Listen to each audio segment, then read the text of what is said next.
Ravi d'être encore une fois avec vous afin de pouvoir continuer à partager la parole de Dieu. Et aujourd'hui, l'intitulé de notre message est le suivant: l'impact des noms de Dieu sur le croyant. Vous savez, Dieu porte des noms. Dans la Bible, il y a des noms de Dieu. Par exemple, El Shaddai, El Elyon, Adonai. Mais aujourd'hui, nous allons nous pencher sur un des noms de Dieu, El Olam.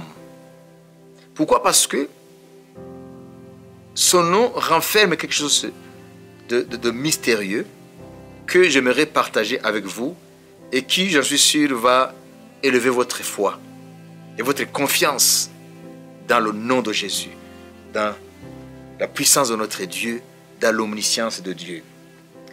D'abord, lisons le psaume 90, c'est au verset 1er jusqu'au verset 6. C'est la prière de Moïse, l'homme de Dieu. Il dit: Seigneur, tu as été pour nous un refuge. Psaume 90.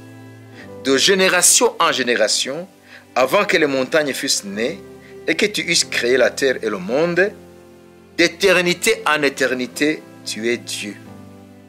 Alors ici, en hébreu, lorsqu'il dit d'éternité en éternité, tu es Dieu, en fait, il dit que Dieu est El Olam, le Dieu d'éternité, le Dieu de tous les temps. Et lorsque nous lisons dans Genèse 21, 33 ou dans Deutéronome 33, 27, il est question de Dieu comme le Dieu d'éternité. Vous allez lire ces passages, Genèse 21, 33, Deutéronome 33, 27. Il est question du Dieu d'éternité. Et lorsque nous lisons dans Daniel 2, 21, Daniel dit que c'est Dieu qui change les temps et les circonstances. Daniel 2, 21, il est écrit, Daniel, dans sa prière d'action de grâce au Dieu qui leur a révélé le secret du rêve de Nebuchadnezzar, avec ses concitoyens, avec ses compatriotes, ça veut dire les autres jeunes hébreux qui avaient été déportés. Daniel dit dans sa prière: c'est lui qui change les temps et les circonstances, qui renverse et qui établit les rois, qui donne la sagesse aux sages et la science à ceux qui ont de l'intelligence. Vous voyez ici, Daniel aussi révèle que Dieu est El Olam. Ça veut dire le Dieu de tous les temps. Ça veut dire celui qui appelle les différentes saisons qui composent le temps. Ça veut dire le mot temps est composé d'un grand mystère. Donc Daniel dit que c'est Dieu qui change les temps. Ça veut dire l'histoire est la succession des événements qui se déroulent dans le temps. Mais le temps lui-même, en tant que concept, c'est un concept qui a donné du fil à retordre même aux philosophes et aux savants et aux scientifiques. Ils n'ont pas compris, quoi qu'ils aient donné du temps pour étudier ce concept, que ça veut dire temps. Ils ne sont pas parvenus à définir exactement ce qu'est le mot temps.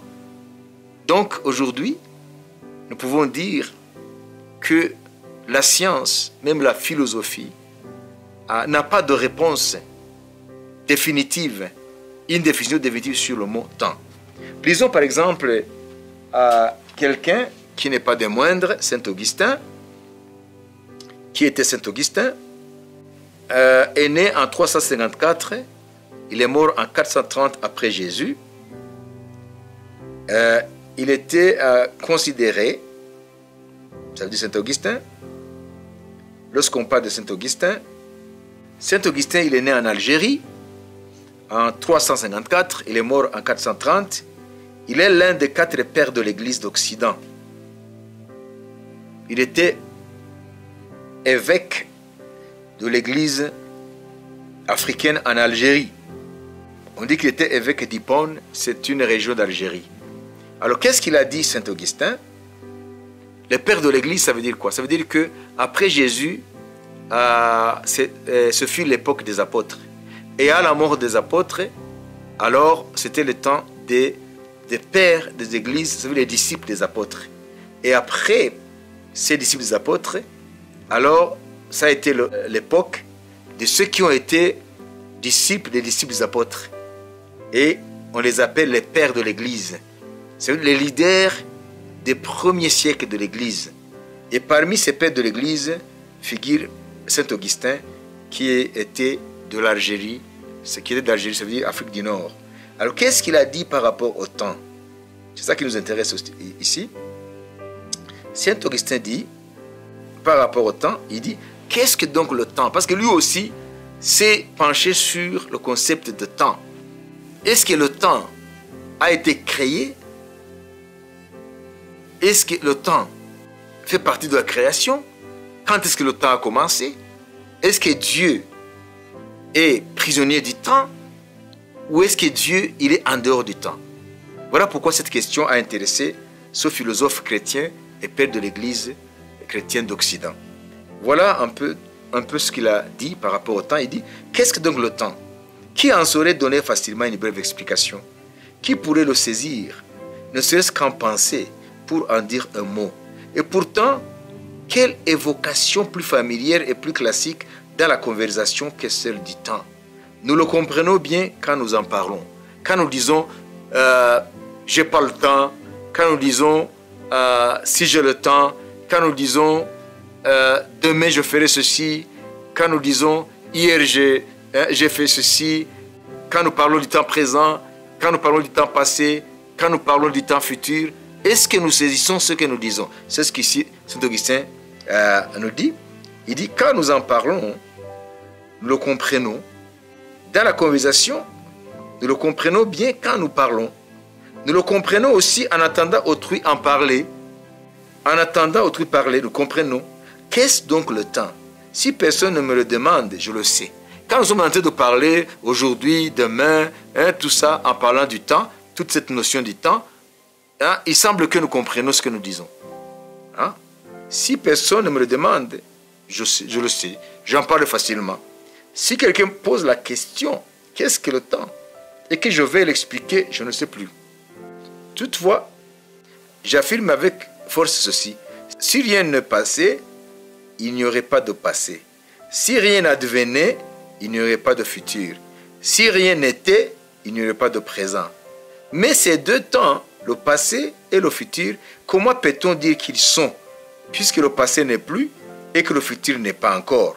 Quant au présent, s'il restait toujours présent, sans se transformer en passé, il se serait d'être temps pour être éternité. Si donc le présent, pour être temps, doit se transformer en passé, comment pouvons-nous dire qu'il est, puisque son unique raison d'être, c'est de ne plus être? Si bien que, en fait, nous ne pouvons parler de l'être du temps que parce qu'il s'achemine vers le non-être. Ça, c'est Saint Augustin. Vous comprenez? Donc ici, nous voyons que Saint Augustin lui-même, devant le concept du temps, il a été impuissant dans le but de saisir le sens. Alors ici, on nous dit que Dieu est El Olam. Il est le maître du temps. Il est éternel.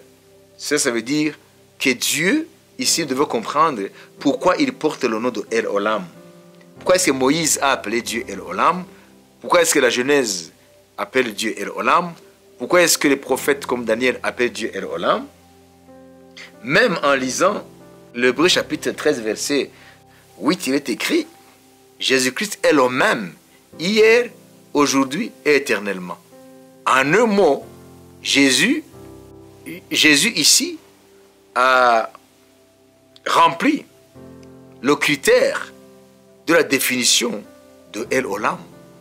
Parce que El Olam, ça veut dire le Dieu éternel, le Dieu de tous les temps. On nous dit ici que Jésus-Christ est le même. Hier, ça veut dire le passé. Aujourd'hui, ça veut dire le présent. Et éternellement, ça veut dire il est l'éternel. C'est lui, le je suis, qui s'est révélé à Moïse dans la buisson fumante, avant de l'envoyer chez son peuple pour pouvoir lui communiquer le message de délivrance de Dieu. Alors, en étudiant la signification de l'un de ces noms de Dieu, ça veut dire El Olam, nous pouvons comprendre ceci. Ça veut dire que, pour que nous puissions le comprendre, nous allons utiliser quelque chose qui vient de ce philosophe des sciences et docteur en physique des particules qui s'appelle Étienne Klein. Il a dit ceci, je le cite en substance: le temps est une prison à roulettes. Le temps est une prison à roulettes. Ça veut dire les hommes sont enfermés dans le temps présent. Alors, puisque le temps bouge, le temps est en mouvement, donc les hommes, nous sommes emprisonnés dans le présent. Alors, dans cette prison, il y a des roulettes, il y a des pneus. Alors, cette prison est en mouvement. C'est ce que nous appelons du présent vers le futur. Donc, nous sommes en mouvement. Mais puisque nous sommes emprisonnés dans le présent, nous ne pouvons pas savoir ce qui est dans le futur. Parce que notre prison en roulette n'est pas encore arrivée à ce moment-là. Vous savez, tout le monde, nous sommes dans une prison qui s'appelle le présent. Si nous essayons de planifier pour le futur, ce ne sont que des probabilités. Puisque rien n'est sûr à 100%, que ce que nous avons planifié, ce que nous avons comme prospective, tout ce que nous avons en perspective, ça peut être des souhaits, ça peut être des choses que nous aimerions faire, mais rien ne nous garantit que ce que nous planifions pour le futur se passera à la lettre comme nous l'avons planifié. Pourquoi? Parce que nous sommes dans cette prison, comme dit ce philosophe français, Étienne Klein, dans une prison à roulettes. C'est comme si quelqu'un était à quelques 100 km de la route par où va passer cette prison à roulettes dans laquelle nous sommes tous l'humanité, et qui nous dirait, c'était possible de communiquer, nous qui sommes dans la prison, dans cette prison à roulettes, que maintenant vous arrivez sur tel pont, après le pont, vous voyez la rivière, après le pont, vous allez atteindre une montagne qui s'appelle Kilimanjaro par exemple, et après Kilimanjaro, vous allez descendre, il y aura une vallée, et après la vallée, vous allez trouver, il y a une cité qui est construite là-bas, et il va essayer de nous décrire ce qui est sur la route avant que notre prison en roulette atteigne ce niveau-là. Alors, c'est à nous de croire à ce qu'il dit ou de ne pas croire, parce que nous ne sommes pas encore arrivés là. Parce que notre prison a des petites fenêtres qui nous donnent uniquement sur le paysage qui s'offre à nous au niveau de la prison dans laquelle nous sommes. Vous comprenez? Ça veut dire le présent, nous pouvons le décrire parce que nous y sommes. Mais le futur, nous ne pouvons pas le décrire parce que nous ne sommes pas encore arrivés dans le futur. Nous sommes prisonniers du présent, le futur nous échappe. Alors Jésus-Christ, s'il est El Olam, il est le même hier, aujourd'hui, éternellement, d'après Hébreux 13, 8, ça veut dire que Jésus-Christ n'est pas dans cette prison. Il n'est pas dans la prison du commun des mortels. Il n'est pas dans la prison dans laquelle l'humanité est enfermée, qui s'appelle le présent, mais une prison qui est en mouvement parce que le futur va devenir le présent et le présent va devenir le passé. Vous voyez? Ça veut dire que le temps n'est pas figé, le temps est dynamique. C'est pour cela que Étienne Klein considère le mouvement du temps comme une prison dans laquelle les hommes se trouvent et qu'ils ne voient que le paysage qui s'offre à eux.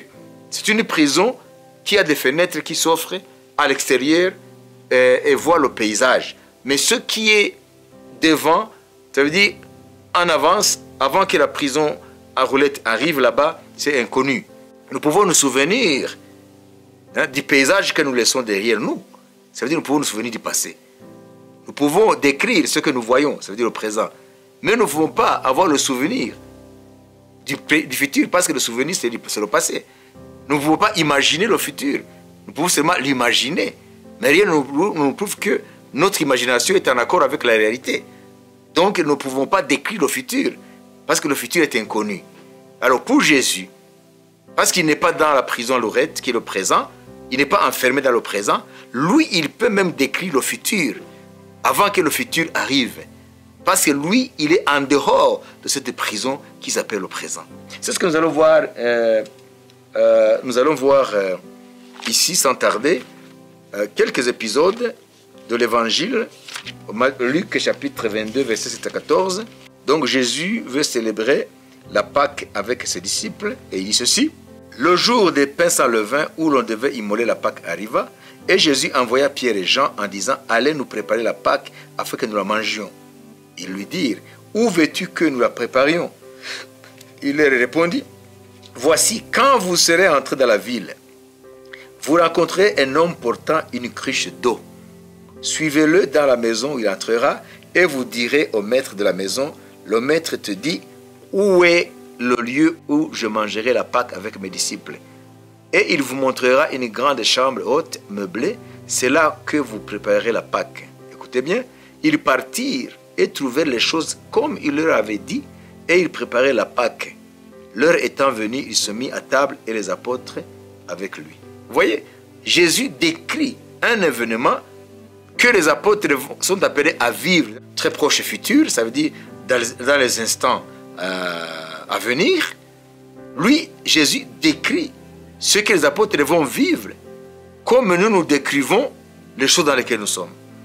C'est une preuve indéniable que Jésus n'est pas dans la petite prison-là qui s'appelle le présent, dans laquelle Dieu a enfermé les hommes. Parce que lui, il voit le futur comme le présent. Et il peut en parler comme s'il était dans ces choses-là. Voyez encore un autre épisode, Luc 19, versets 29 à 38. C'est Jésus qui veut faire son entrée triomphale dans Jérusalem. Lorsqu'il approcha de Bethphagée, parce que là, il voulait accomplir la prophétie qui est dans les psaumes, béni soit celui qui vient au nom du Seigneur. Il est en train d'accomplir la prophétie qui montre qu'il est le Messie roi. Donc la royauté, que c'est lui le fils de David qui vient sur le trône de David. Lorsqu'il approcha de... c'est une prophétie messianique qu'il veut accomplir ici. Lorsqu'il approcha de Bethphagée et de Béthanie, vers la montagne appelée montagne des Oliviers, Jésus envoya deux de ses disciples en disant « Allez au village qui est en face. Quand vous y serez entrés, vous trouverez un anneau attaché sur lequel aucun homme ne s'est jamais assis. Détachez-le et amenez-le.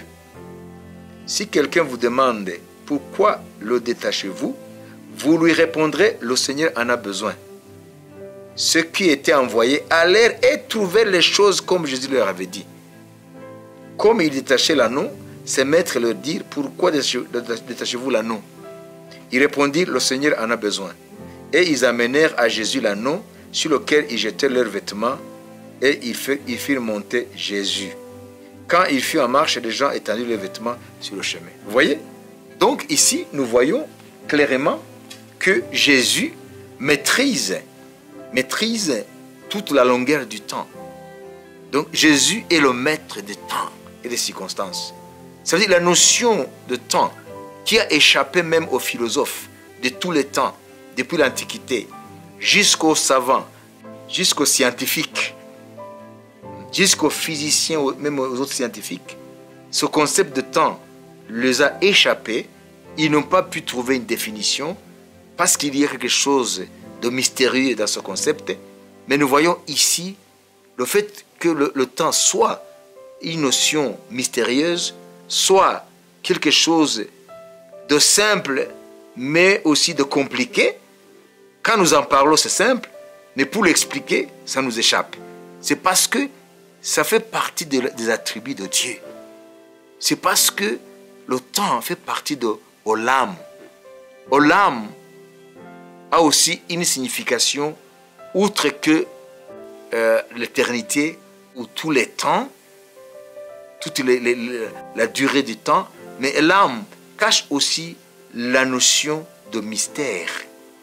Ça veut dire, quand on dit que Dieu est El Olam, ça veut dire que c'est le Dieu d'éternité, c'est le Dieu de tous les temps, mais aussi c'est le Dieu de tous les mystères. Puisque le mot temps cache un mystère, nous ne pouvons pas définir le futur, parce que le futur cache cache ses mystères. Le futur a ses mystères. De sorte que beaucoup de philosophes se sont demandé, est-ce que les événements futurs sont-ils déjà préparés? Ils n'attendent que le moment venu, nous les hommes, nous puissions y entrer et les coloniser. Ça veut dire vivre ce qui est là. Est-ce que le futur est déjà préparé? Donc les philosophes se sont posé la question. Est-ce que le futur, avec tout ce qu'il contient, tous les événements qui se déroulent dans le futur, est-ce que le futur est déjà meublé d'événements? Ou bien les choses se passent quand le futur devient présent? D'ailleurs, il est difficile de mettre une frontière entre le passé, entre le présent et le futur. Quand est-ce que le présent devient passé? Quand est-ce que le futur devient présent? Vous voyez, ça nous échappe. Nous ne savons que discerner le présent. Je peux décrire le moment présent.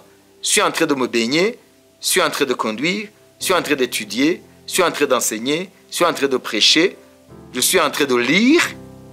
Ça, nous pouvons définir parce que c'est les choses dans lesquelles nous sommes.